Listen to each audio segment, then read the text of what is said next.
नमस्कार दोस्तों। क्या आपको उन आइडियाज़ पे ज़्यादा विश्वास है जो आपने अपने लिए खुद बनाए थे या उन आइडियाज़ पे जो आपको दिए गए थे किसी दूसरे के द्वारा और आपको उन पे वर्क करना है? No, you always like the way which you want to walk. आपको हमेशा वो चीज़ अच्छी लगती है जो आपको करनी अच्छी लगती है, जो आपको चाहिए, not other one tell us, not anybody a stranger tell us. That is what an idea given by you to you is most precious then any royal idea given by the king of England. सबसे अच्छा use है इस idea का कि आपको जो भी काम करवाना है किसी इंसान से, उसे वो काम का जो आइडिया है, जो सबसे बेस्ट आइडिया है, उस इंसान को फ़ील करवाए कि हाँ, वो आइडिया तुम्हारा था और तुम्हारी वजह से ही काम सक्सेस हुआ है। He will feel important. Isn't it wiser to make suggestions? सिर्फ सजेशंस दीजिए, do not make a biased decision towards anything, just give suggestion. ऐसा हो सकता है, अगर हम ऐसा करेंगे तो इस चीज़ से ये फ़ायदा होगा, इस फ़ायदे से हमें इतना प्रॉफ़िट मिलेगा। That is the thing. And let the other person feels that the idea is his और हर्स। अगले वाले को सोचने दीजिए कि वो आइडिया उसका है और उसी की वजह से काम सक्सेस हुआ है। Just consult, people want a prime consultant, not a mere जज।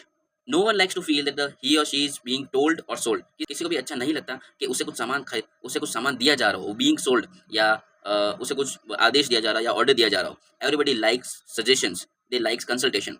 सो क्यों ना हम एक अच्छी अप्रोच लेके चले, एक वाइडर और वाइजर अप्रोच लेके चले कि हाँ, that is your product, customers उस चीज को बाय करेगा, ना कि तुम उसको सोल्ड करोगे। And the order will convert into a suggestion और वो उसको मान लेंगे। Letting the other person thinks that the idea is his और हर्स। किसी दूसरे इंसान को ये बिलीव करवा देना कि दैट आइडिया, ये आइडिया जो तुम्हारा है, दैट वर्क्स वंडर, ये आइडिया तुम्हारा है। ये फैमिली रिलेशंस में, बिजनेस में, पॉलिटिक्स में, हर जगह काम आता है। Because everybody, there are people and people want to make themselves feel important. So why not you and me do this, and why not rule their hearts. सबसे best way है अपने आइडिया को मटेरियलाइज करना, अपने idea को साकार करना, which is किसी दूसरे इंसान में आइडिया प्लान कर दो and he will by his own decisions will work wonders and give you credit, but don't take credit. Continue to stress on the idea, हमेशा उस बात पे जोर दे कि आइडिया तुम्हारा था एंड यस, हमारे दोनों के कोलैबोरेशन से ये आइडिया सक्सेस हुआ है। Just plant that suggestion, just plant that consultation in the mind of your listener and he will do the rest of your work.